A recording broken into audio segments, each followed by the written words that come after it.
Calcul de AN.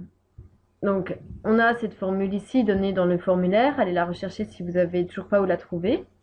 Donc, on va se poser les mêmes questions que tout à l'heure pour voir si vous avez compris la démarche. Que sait-on dans l'énoncé? F est périodique de période 2. Donc, ça veut dire que grand T égale 2. On en profite cette fois pour calculer oméga. Oméga, c'est 2pi sur T. C'est donc 2pi sur 2. Il nous restera pi. On cherche encore un intervalle de longueur 2. Donc, même remarque que tout à l'heure. Au vu des données de l'énoncé, si je regroupe ces deux intervalles, ça fait l'intervalle 0,2 qui est bien l'intervalle de longueur 2. Donc on va calculer 1 sur 2 puisque grand T égale à 2. Intégrale entre 0 et 2 de f de t cosinus pi nt puisque oméga vaut pi. Ici on a simplifié 2 sur 2 ça fait 1. C'est pour ça que ici il n'y a plus de coefficient et on va devoir calculer cette intégrale ici.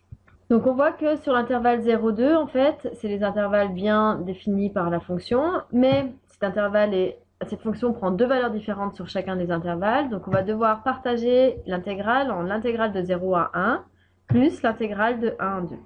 Que va falloir f sur chacun de ces intervalles? Donc sur 0, 1, f elle vaut 0. Donc ici ce terme-là va disparaître. Et sur 1, 2, f elle vaut 1. Donc je vais pouvoir remplacer f par 1 ici. Donc il va nous rester à calculer cette intégrale ici. Donc on cherche à savoir la primitive de cosinus n pi t. Donc primitive d'un cos, un sin, et on n'oublie pas le coefficient devant qui va sortir en 1 sur npi sinus de npt. Donc pour calculer ce crochet, on va pouvoir sortir le 1 sur npi en disant que donc ça fait 1 sur npi, borne supérieure, donc sinus de npi, moins borne inférieure, sinus de npi.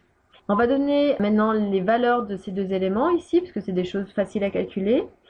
Si on ne se souvient plus, on donne des valeurs à n. Donc si n égale 0, sinus de 0, ça vaut 0. Si n évaut 1, sinus de 2pi, ça vaut 0. Si n évaut 2, sinus de 4pi, ça vaut 0. De toute façon, quelle que soit la valeur de n, ce premier terme disparaît.